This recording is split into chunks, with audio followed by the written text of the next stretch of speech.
Peer পদ্ধতি আমরা কেন চাই? 1971 সালের পর থেকে 2009 সাল পর্যন্ত, কারণ 14, 18, 24 এগুলি কোনো ভোট ছিল না, এজন্য 9 পর্যন্ত বলছি।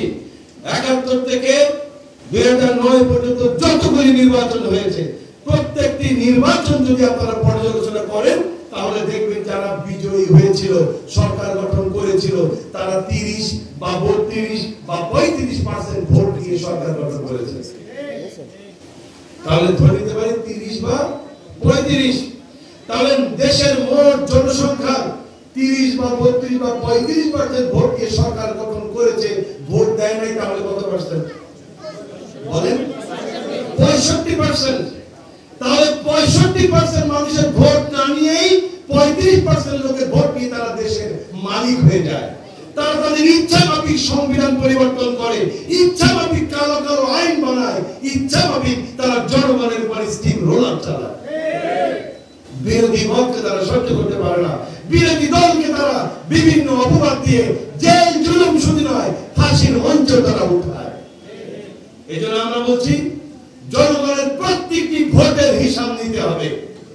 30% 35% ভোট দিয়ে ভোটের জনগণের বা দেশের মালিক হওয়া যাবে না।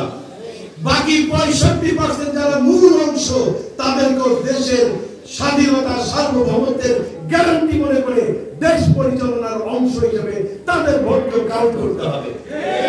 এই জন্য আমরা চাই পিয়ার পদ্ধতির নির্বাচন, যাতে প্রত্যেকটি ভোটের হিসেব হয়, প্রত্যেকটি ভোটের মূল্যায়ন হয়।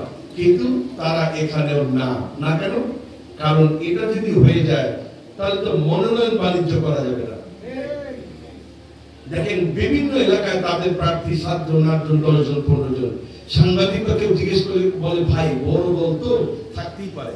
এটা হলো মুখের কথা, ভেতরের কথা হলো যত প্রার্থী তত মাল, যত প্রার্থী তত মাল। প্রত্যেকে কিন্তু টাকা দিবে, আমার দেন, আমার দেন, আমার দেন। কথা বুঝতে পারছেন?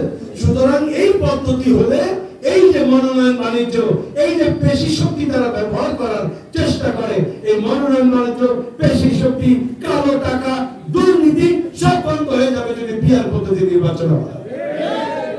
এই জন্য তারা পিয়ার পদ্ধতির বিরোধিতা করে।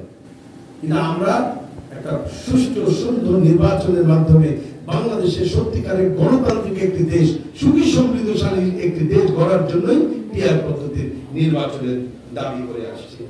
প্রিয় ভাইরা, নির্বাচনে আমরা অংশগ্রহণ করেছি, আমরা একটি বারও বলিনি আমরা নির্বাচনে যাব না বা নির্বাচন করব না। বরং এখন যে ইউনিট সরকার বলেছে ফেব্রুয়ারিতে নির্বাচন, এই কথা ইউনিট সরকার প্রথম বলে নাই। বরং আমাদের সম্মানিত আমির ডাক্তার শফিকুর রহমান যেদিন প্রথম ডক্টর ইউনূসের সঙ্গে দেখা করেছিলেন, সেদিন দেখা করে সাংবাদিকদের প্রশ্নের উত্তরে বলেছিলেন, আমরা রমজানের আগে নির্বাচন চাই। মনে নেই আপনাদের? রমজানের আগে মানে কি? ফেব্রুয়ারি। তাহলে এই দাবি তো আমাদের, ফেব্রুয়ারির এই দাবি আমাদের। আমরা নির্বাচনে অংশ করতে চাই, একটা সুষ্ঠু সুন্দর পরিবেশ চাই। আমাদের ব্যাপারে অপপ্রচার চালানো হচ্ছে। তারা আর কিছু খুঁজে না পেয়ে এখন মাঠে ঘাটে বাজারে বলে বেড়াচ্ছে, ভাই সাইদি সাহেব কোন বড় আলেম, তাকে ভোট দিছিলাম, তো সাইদি সাহেব আর তার ছেলে কিন্তু এক। আচ্ছা, কার ছেলে আর কার বাবা এক বলেন তো?